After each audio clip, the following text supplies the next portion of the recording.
we all come from different backgrounds.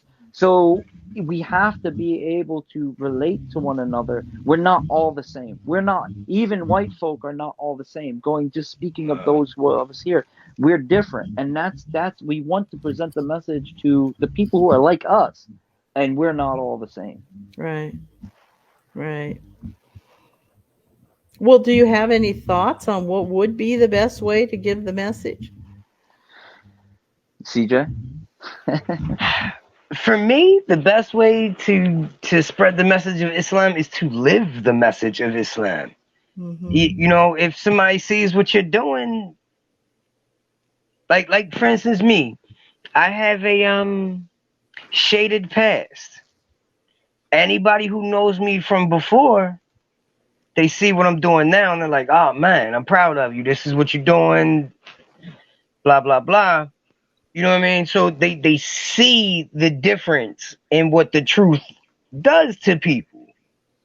So just yeah, and I'm yeah, just live the example. Live the message. That's the best way to show it. And I'll add to that, reaching out to your neighbors, reaching out to, your relatives as well.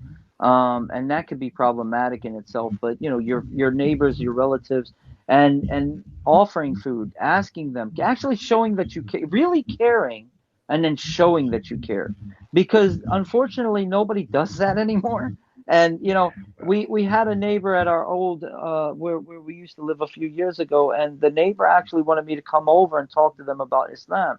And I said, was what caused this or whatever is, maybe they was reading up or something, who knows.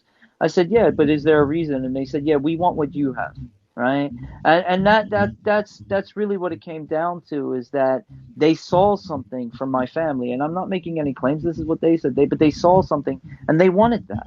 And that's the same thing when when you're kind to your neighbors, when you show that, when you show Islam, just kindness, respect, good etiquette, kind words. Your kids aren't using foul speech. You're not using foul speech. You're honoring people. You're respecting people. You're respecting yourself. People recognize that, and that opens the door to actually presenting the message. And one last thing that I'll say about that is that, I'll go to Sister Carol's thing and say, having a tech, or Zawiya or a Ribat, having a center of our own, wherever, however that might, be, and actually having functions, having, serving dinner to people in the community, feeding the poor for that matter, but even having people over and, just having conversations, not preaching at them. People don't want to be preached at. Have conversations. Again, this is why this podcast, or whatever we want to call it, that's why this isn't me just giving a lecture. We're having conversations because people don't want to be preached to.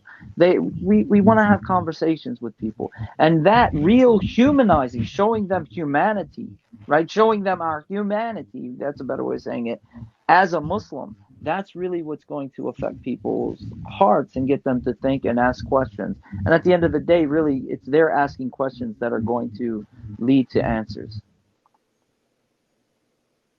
Yeah, I usually don't. I mean, I'm on,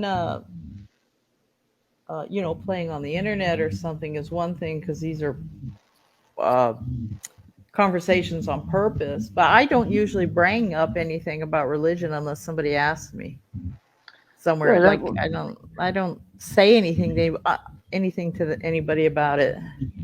They that's can that's see. They can see I'm a Muslim. I mean, but I don't usually say something to them.